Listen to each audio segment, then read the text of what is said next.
Shalom Aleichem, saudara-saudara semua, penonton channel Lentera Injil. Pembahasan kali ini adalah pembahasan lanjutan mengenai pelajaran teori belajar dalam PAK. Video ini berguna bagi mahasiswa-mahasiswa yang mengambil program studi pendidikan agama Kristen, khususnya dalam mata kuliah teori belajar dalam PAK. Juga bisa dimanfaatkan oleh dosen-dosen yang mengajar teori belajar dalam PAK ini.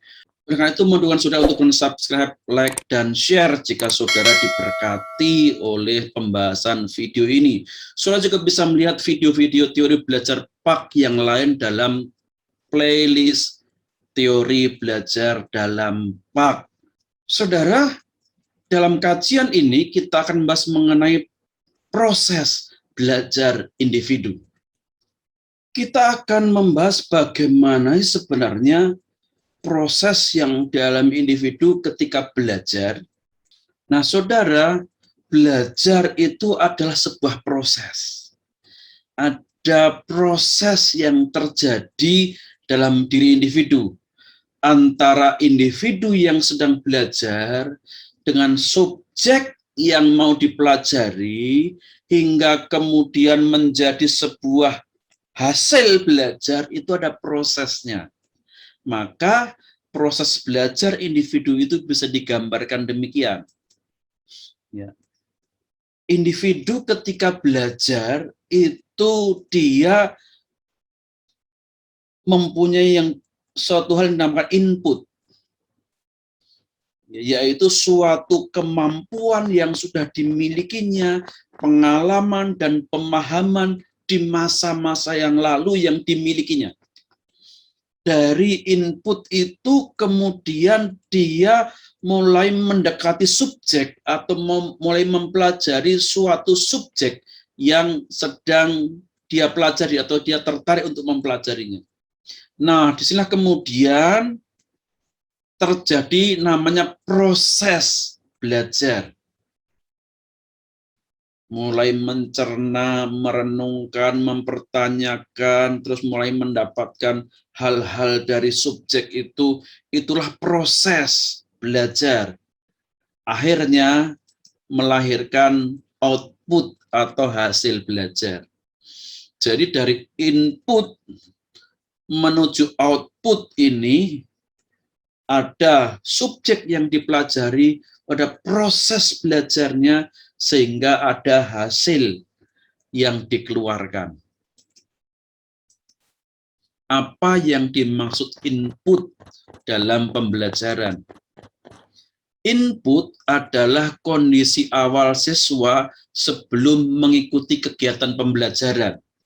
Nah, gambar ini menunjukkan perbedaan kondisi awal seorang siswa ketika mau belajar.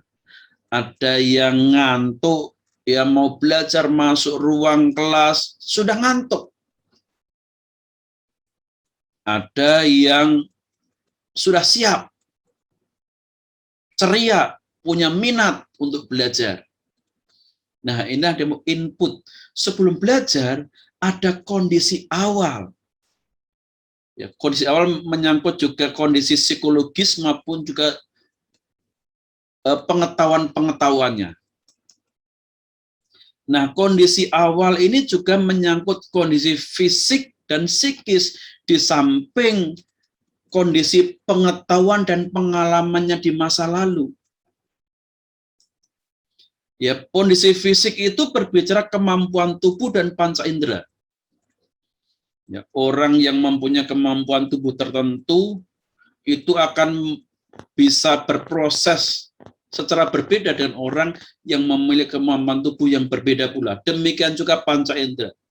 Contohnya orang yang pendengarannya terganggu, tentu proses belajarnya akan berbeda dengan orang yang pendengarannya tajam, matanya tajam, dengan yang rabun, berbeda prosesnya. Lalu kondisi psikis, baik itu mental, spiritual, dan intelektual. Orang yang mentalnya siap atau mentalnya itu memang terganggu, ya tidak siap untuk belajar, spiritualnya baik atau memang spiritualnya tidak baik, itu berbeda. Orang yang punya hubungan yang dekat dengan Tuhan, rajin berdoa, rajin beribadah ke gereja, tentu berbeda dengan orang yang tidak mau ke gereja, nggak mau berdoa. Guru yang mengajar siswa yang nggak mau berdoa, nggak mau beribadah, itu pasti berbeda ya dengan orang yang memang rajin, mempunyai spiritualitas yang baik. Lalu juga kondisi intelektualnya. Orang yang mempunyai kecerdasan atau jenis kecerdasan sesuai dengan bidang kajian yang dipelajari tentu akan lebih berhasil daripada orang yang memang tidak mempunyai atau lemah dalam kecerdasan di bidang kajian yang dia sedang pelajari itu. Itu yang dinamakan dengan input, ya, kondisi awal siswa sebelum mengikuti kegiatan pembelajaran. Lalu proses belajar, kalau subjek ya adalah bahan ajar, materi, atau suatu hal yang mau dipelajari sudah jelas. Ya, oleh sebab itu kita langsung masuk pada proses belajar. Proses belajar bisa siswa sendiri mandiri, dia belajar sendiri, pengetahuannya sendiri, tetapi secara umum adalah di kelas ada guru yang mengajarnya. Maka proses belajar itu meliputi guru dan siswa. Ada guru yang mengajar, ada siswa yang diajar.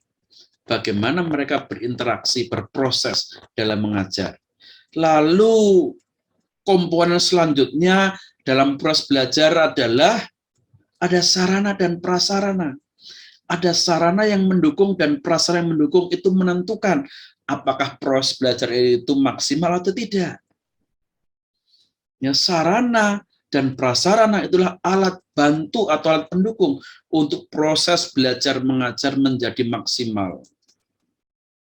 Lalu ada juga yang dinamakan tujuan pendidikan. Sebuah tujuan pendidikan itu juga mempengaruhi proses belajar. Kita berpikir bahwa tujuan pendidikan nggak penting lah, justru itu sangat penting sekali. Mau dididik menjadi apa, hasil akhir dari proses belajar itu menentukan belajarnya mau apa. Mungkin ada seseorang yang dihadapkannya itu sebuah benda, makanan mentah namanya singkong. Proses belajarnya akan berbeda ketika tujuannya berbeda. Di hadapannya singkong, tujuannya adalah untuk mengetahui kandungan-kandungan gizi dalam singkong. Dengan orang yang mau belajar untuk mengolah singkong menjadi bahan pangan, tentu berbeda proses belajarnya. Nah, maka tujuan pendidikan itu berbeda.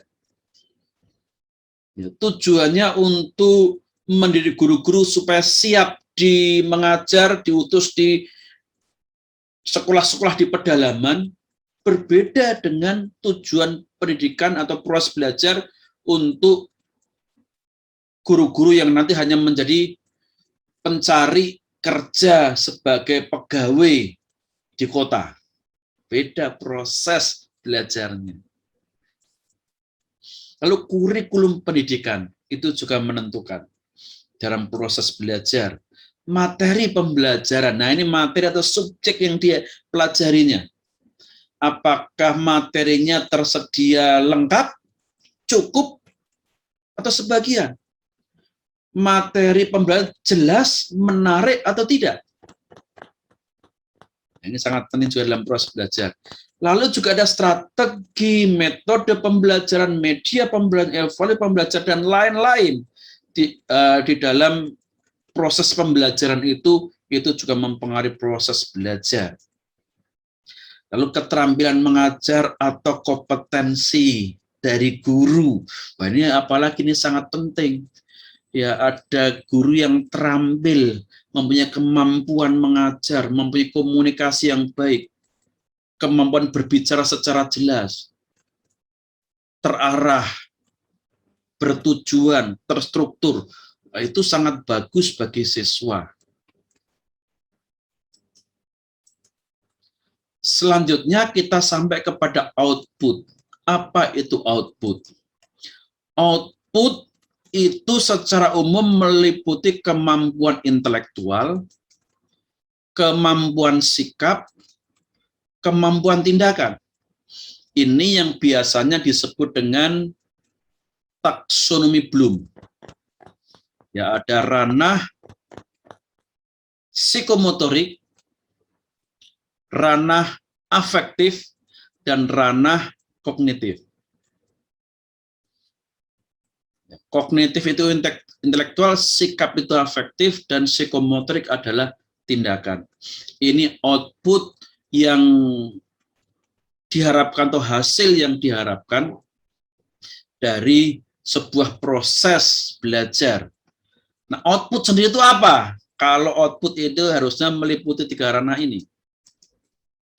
Output disebut juga dengan hasil belajar. Apa itu hasil belajar? Adalah seperangkat kemampuan atau perubahan sebagai output atau keluaran yang diperoleh individu setelah mengikuti kegiatan belajar. Ada hasilnya. Belajar beberapa tahun ada hasilnya. Belajar beberapa jam ada hasilnya. Ada sesuatu yang berubah.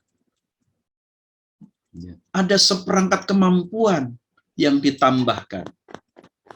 Nah, tingkat dan jenis hasil belajar menentukan materi dan proses yang akan digunakan dalam belajar.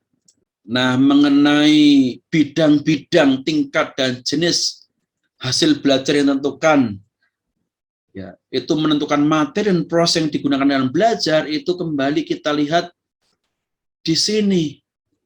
Ya, ada tingkat intelektual, prosesnya berbeda, materinya berbeda, tingkatnya sikap, materi dan prosesnya berbeda dalam belajar. Tingkat outputnya diharapkan pada kemampuan bertindak, melakukan sesuatu, menghasilkan suatu karya, maka proses dan materi bahan ajarnya berbeda. Nah, demikian pembahasan saya mengenai proses belajar dalam diri individu. Kiranya memberkati kita semua, memperlengkapi saudara-saudara, pada akhirnya nanti menjadi para pengajar-pengajar yang lebih baik. Tuhan Yesus memberkati saudara semua.